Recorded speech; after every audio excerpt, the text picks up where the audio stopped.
Assalamualaikum warahmatullahi wabarakatuh. Kali ini kita akan membahas materi mengenai mustahik zakat. Apa sih mustahik zakat itu? Mari kita bahas bersama. Di dalam agama Islam terdapat berbagai macam jenis zakat, mulai dari zakat fitrah, zakat mal, zakat pertanian, zakat profesi. Nah, sebenarnya setelah umat Islam diwajibkan untuk membayar zakat, kemana sih zakat ini akan diberikan ataupun kemana sih zakat ini akan disalurkan? Nah, itulah yang namanya mustahik zakat atau orang-orang yang menerima zakat. Allah Subhanahu wa taala berfirman dalam Quran surat At-Taubah ayat 60 yang menjelaskan mengenai 8 golongan orang yang menerima zakat.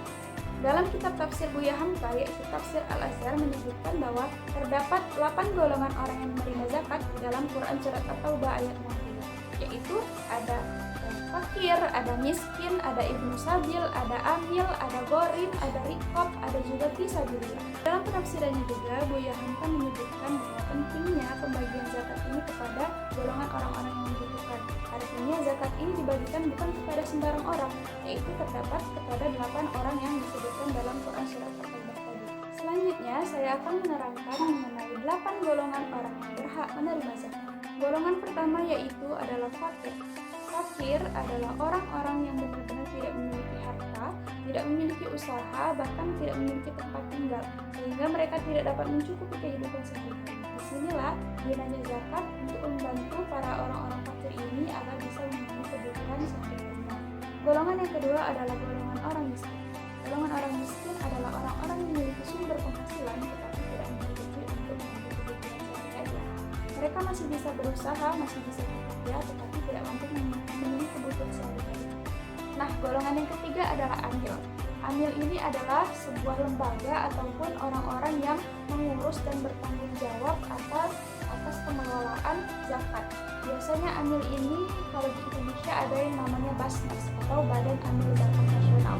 Di dalam lembaga inilah biasanya zakat diolah atau dikelola oleh orang-orang amil ini dan dibagikan secara merata kepada orang-orang yang membutuhkan.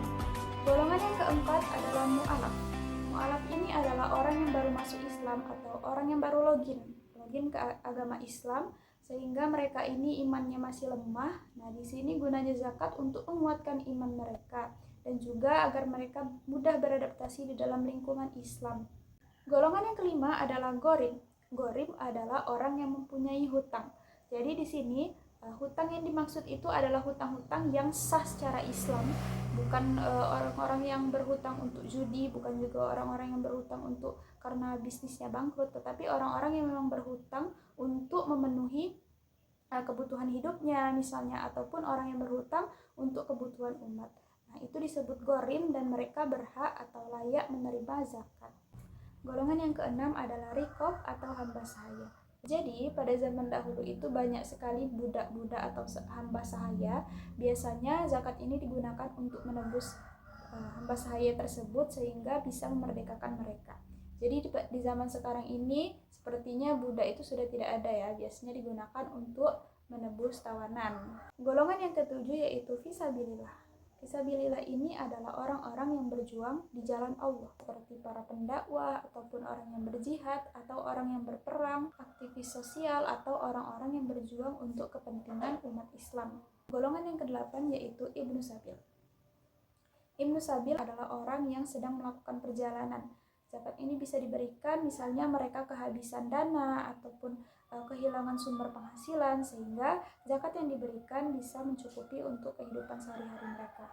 Nah, itulah tadi pembahasan mengenai orang-orang yang berhak menerima zakat atau mustahik zakat. Sekian dari saya. Wassalamualaikum warahmatullahi wabarakatuh. Bye.